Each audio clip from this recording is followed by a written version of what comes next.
The cases of the 45th and 46th president, and now the most recent vice president, the Presidential Records Act has come up a number of times in headlines related to these documents. So what is it, and can someone actually face consequences for breaking it?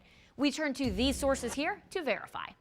U.S. Code defines presidential records as materials or portions of materials, quote, created or received by the president or the president's immediate staff, or a unit or individual of the executive office of the president whose function is to advise and assist the president in the course of conducting activities which relate to or have an effect upon the carrying out of the constitutional, statutory, or other official or ceremonial duties of the president. Law since the Watergate scandal, the Presidential Records Act means those official documents and records of presidents and vice presidents belong to us, the citizens, not the official's personal property. The National Archives lays out guidance for how administration should keep track of these records and hand them off upon leaving the White House. However, Professor Michael Greenberger explains there's nothing baked into the law to force an administration to follow it. The assumption, I'm sure, was when they passed the Presidential Records Act that once they declared the rule, no president would be so brazen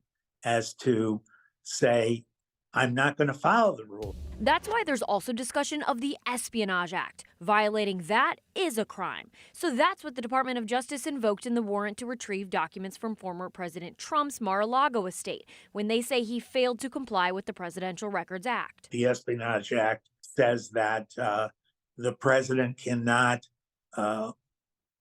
make these highly classified documents available to the public because that would endanger the national safety.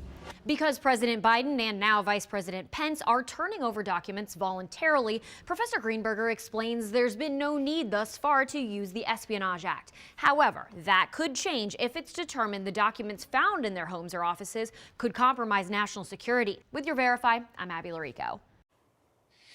Send us your questions that you would like to see verified. You can email them to us or send them on Facebook or on Twitter.